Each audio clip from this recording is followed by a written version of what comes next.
What भगवान की जय हो। बहनों, आज मैं बताऊंगी वट सावित्री व्रत की पूजा किस तरह से करते हैं और इसे क्यों किया जाता है। हिंदू पंचांग के अनुसार ज्येष्ठ मास की अमावस्या के दिन वट सावित्री व्रत मनाया जाता है। ये इस दिन सुहागले महिलाएं अपने सुहाग के दीर्घायु होने की कुशलता के लिए पूजा उपासना करती हैं।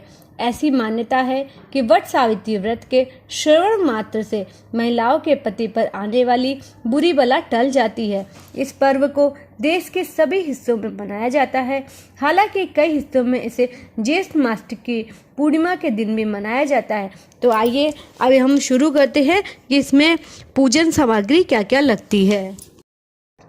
काले चने को रात में पानी में भिगा दे ताकि सुबह भीगे हुए चने हमें सुबह तैयार मिले। सबसे पहले एक थाली में हम 12 बरगद जो कि शक्कर और आटे से बनते हैं, 12 बरगद अपने कोछे में लेने के लिए और 5 बरगद गौरा जी के लिए, 12 चने फेरी के लिए, 12 चने गटकने के लिए रख ले। ये कच्चे ही चने हम इस्तेमाल करेंगे। आइपन जो कि आटा में थोड़ी सी हल्दी और पानी मिलाकर तैयार कर ले।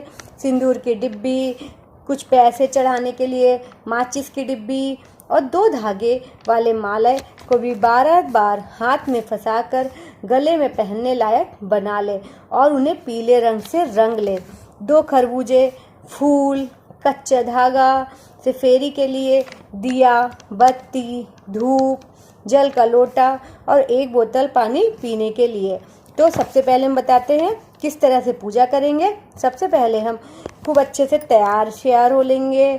फिर पेड़ में जल चढ़ाने के लिए जाएंगे। फूल चढ़ाए, 12 बार पेड़ में धागा बांधे, घूम घूम करके 12 बार चने की फेरी देंगे। पेड़ के नीचे वहीं पर बैठकर गौरी जी के ऊपर जल से थोड़ा थोड़ा सा फूल से जल चढ़ाएंगे। फूल 12 बरगद चढ़ाएंगे, फिर 12 चने, 12 बरगद अपने आंचल में या कोछे में ले लेंगे। 1 खरबूजा पेड़ में चढ़ाएंगे व 1 पेड़ में टरा करके अपने आंचल में रख लेंगे। फिर पेड़ में आइपन, सिंदूर लगाएंगे, धूप बत्ती, दिया सब कुछ जलाएंगे। माला गौरी जी में चढ़ाएंगे। फिर 12 बार गौरी जी से माला की अदला बदली कर लेंगे। जो छोटा वाला माला था वो हम गौरा जी में ही चढ़ा रहने देंगे और बड़ा जो माला है वो हम खुद स्वयं पहन लेंगे। इस माले को 12 दिन तक की पहनना चाहिए, इससे सुहाग की बहुत रक्षा होती है।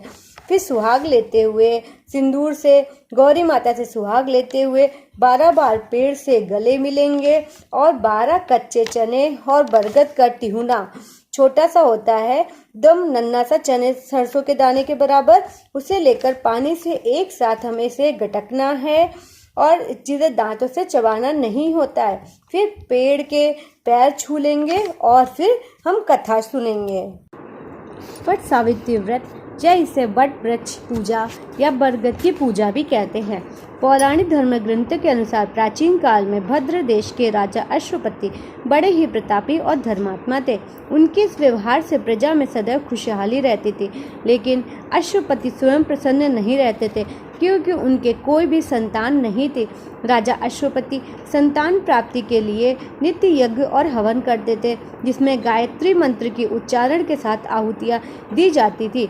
उनके इस पुण्य प्राप्ति से एक दिन माता गायत्री प्रकट होकर बोली, हे राजन, मैं तुम्हारी भक्ति से अति प्रसन्न हूँ, इसीलिए तुम्हें मन चाहा वरदान दे रही हूँ। तुम्हारे घर जल्द ही एक कन्या का जन्म होगी।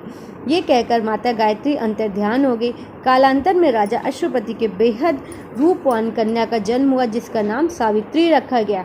जब सावित्री बड़ी हुई तो उनके लिए योग्य वर नहीं मिला। इसके बाद राजा अश्वपति ने अपनी कन्या से कहा, हे देवी, आप स्वयं मन चाहा वर ढूंढकर विवाह कर सकती हैं। तब सावित्री को एक दिन वन में राजा धूमसेन मिले। सावित्री ने मन ही मन उन्हें अपना पति मान लिया।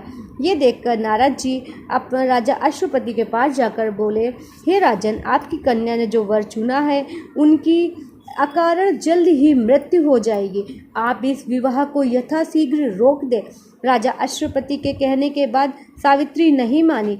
राजा धूमसेन ने शादी कर ली। इसके अगले साल ही नारद जी के कहे अनुसार राजा धूम्रसेन की मृत्यु हो गई। उस समय सावित्री अपने पति को गोद में लेकर बैठी थी। तभी यमराज आकर राजा धूम्रसेन की आत्मा को लेकर जाने लगे। सावित्री उनके पीछे पीछे चल पड़ी।